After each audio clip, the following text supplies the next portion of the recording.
이야기는 장성렬 목사의 청년 시절로 거슬러 갑니다. 여기저기를 떠돌며 머슴살이를 하던 성렬 씨, 75년 고향인 충남 금산으로 돌아옵니다. 아니, 왜 이렇게 늦게 와? 에이구, 이런. 이 짐 다 내려놓고 오늘 저녁 때 저 논두렁기 풀 다 베어놔, 알았어? 어려서 부모를 잃고 고된 머슴살이로 생계를 이어야 했던 성렬 씨. 그때 그는 기관지 확장증을 비롯해 9가지의 병까지 얻게 됩니다. 돌봐줄 가족 하나 없이 다 쓰러져가는 집에서 혼자 사는 그에겐 모든 것이 절망이었다고 합니다. 매일 계속되는 고된 노동은 성렬 씨를 탈진 상태로 만들었습니다. 그런데 유난히 달이 밝던 9월 중순 무렵, 그날도 성렬 씨는 파김치가 되어 있었다고 합니다.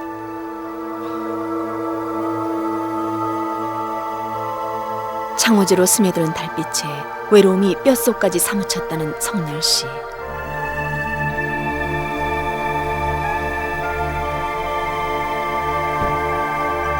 호련히 눈앞에 나타난 여인. 인간이라고 볼 수 없을 정도로 빼어난 미인이었다고 합니다. 누구세요?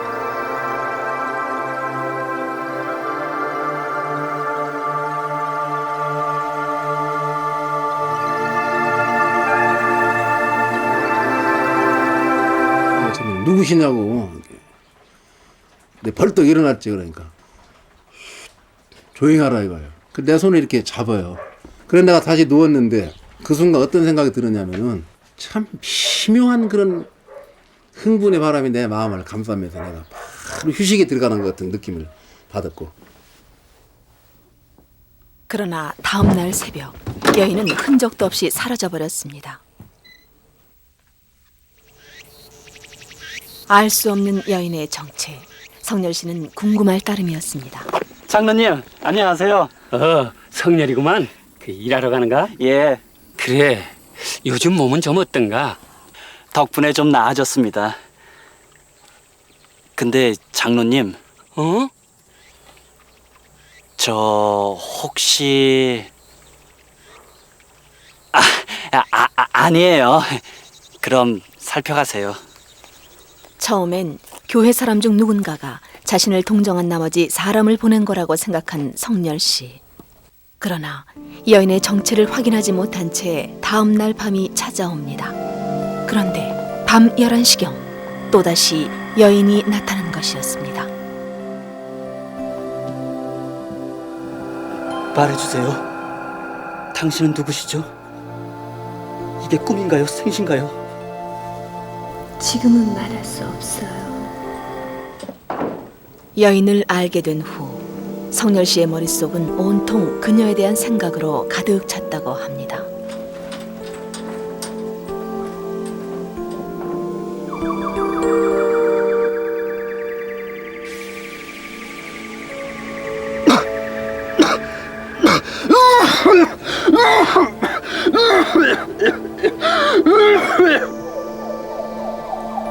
그중 신기하게도 성렬 씨를 괴롭히던 병이 차도를 보였다고 합니다.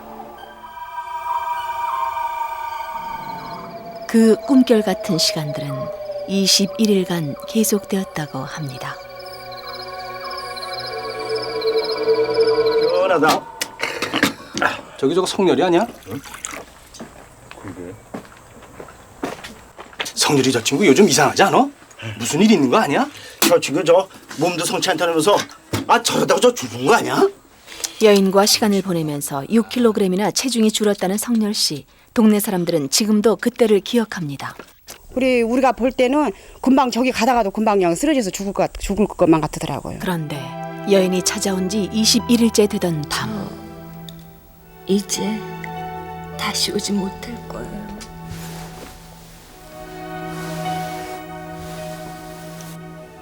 그게 무슨 말이에요? 전 당신을 돕기 위해 영계에서 잠시 왔었답니다. 이제 돌아가야 해요. 안 돼요. 가지 말아요. 저랑 살면 당신은 1년 안에 쓰러지고 말 거예요. 목사가 되는 게 꿈이라고 하셨죠? 성렬 씨는 반드시 그 꿈을 이루실 거예요. 안녕히 계세요. 성렬 씨가 꼭 목사가 될 거라는 말만 남기고 그녀는 그렇게 떠났다고 합니다. 여인이 떠난 후 달밝은 밤이면 잠을 못 이루고 그녀를 기다렸다는 성렬 씨.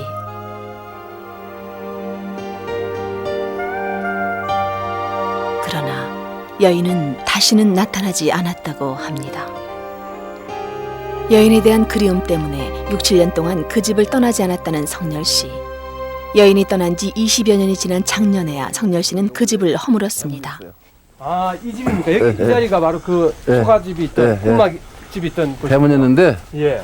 집자리는 여기 이제 앞인데 하우스가 비닐하우스 있는데 여기. 그 집이 있던 자리엔 지금 비닐하우스가 들어서 있습니다. 바로 이 집에서 성렬 씨는 목사가 되기 위해 피눈물 나게 공부를 합니다. 그리고 초등학교 3학년을 중퇴했던 가난뱅이 청년 장성렬 씨는 마침내 여인의 예언대로 신학교를 졸업하게 됩니다. 그리고 결혼을 한 것도 그 무렵이었습니다. 그런데 목사 안수를 받은 85년 장 목사는 딱 한 번 꿈속에서 그 여인을 만나게 됩니다. 그동안 왜 나타나지 않았어요? 내가 얼마나 기다렸는데. 나 드디어 목사가 됐어요. 여인은 이미 모든 걸 알고 있는 듯 했다고 합니다. 가지 말아요. 가지 말아요. 가지 말아요. 가지 말아요. 왜 그래요? 무슨 나쁜 꿈이라도 꿨어요?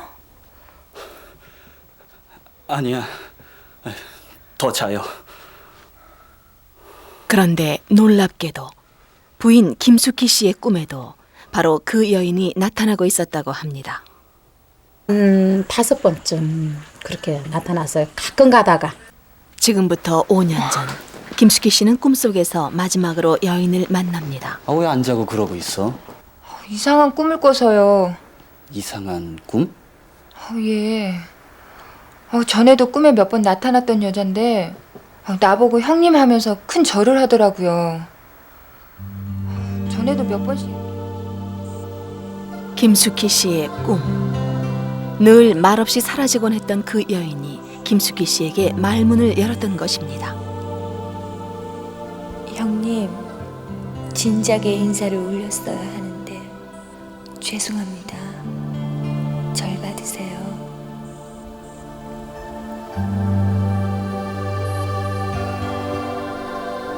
부디 행복하세요. 여인은 자신은 영계에서 왔으니 영계로 돌아간다는 말을 남기고 사라졌다고 합니다. 처음에는 질투 같은 것도 있고 좀 이상한 생각이 들었죠. 그렇지만은 그거는 현실이 아니잖아요. 현실이 아니니까. 지금도 장 목사는 자기 집 뒤편에 당시 여인을 만났던 그 집을 그대로 재현해 놓고 있습니다. 방 안은 당시의 강렬한 느낌을 표현한 그림과 시들로 가득 차 있었습니다. 혹시나 또 올 수 있을까 해서. 막연한 어떤 네. 오지 않아요 지금. 아, 여기도 월화망화. 네. 월화망화. 달빛 아래서 만났던 아름다운 여인. 그녀와의 만남은 장 목사의 인생 전체를 뒤흔들어 놓을 만큼 강렬한 체험인 듯 했습니다. 어허. 어쨌든 보통 사람이 겪을 수 없는 매우 특별한 경험을 한 장 목사. 22년 전 자신에게 일어났던 사랑의 기억을 뒤로하고 그는 지금 열심히 구도자의 길을 걷고 있습니다.